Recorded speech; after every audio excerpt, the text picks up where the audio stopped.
కాంగ్రెస్ ప్రభుత్వం ప్రతిష్టాత్మకంగా చేపట్టిన 500కే గ్యాస్ సిలిండర్ పథకం లబ్ధిదారుల సంఖ్య 4.60కి చేరుకుంది. అయితే రాయితీ గ్యాస్ సిలిండర్ తీసుకున్న 48 గంటల్లోపే రాయితీ నగదు పడాలని అధికారులు కసరత్తులు చేస్తున్నారు. తెలంగాణ ప్రభుత్వం ప్రతిష్టాత్మకంగా ప్రారంభించిన 500 గ్యాస్ సిలిండర్ స్కీమ్లో మరో 4.60 లక్షలకు పైగా కుటుంబాలు లబ్ధి పొందుతున్నాయి. మహాలక్ష్మి పథకంలో భాగంగా రాయితీ సిలిండర్లు ఇస్తున్న విషయం అందరికీ తెలిసిందే.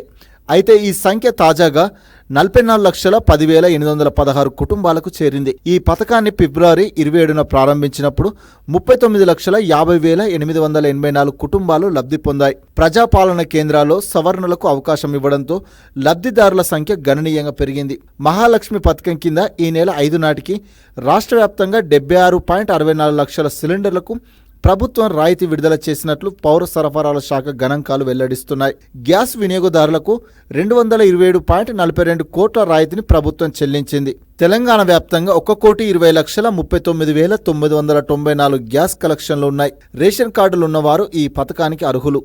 రాష్ట్ర వ్యాప్తంగా 89.99 లక్షల కుటుంబాలకు రేషన్ కార్డులున్నాయి. 91,49,838 మంది దరఖాస్తు చేసుకోగా మొదట 39.50 లక్షల కుటుంబాలు మాత్రమే అర్హులుగా గుర్తించారు.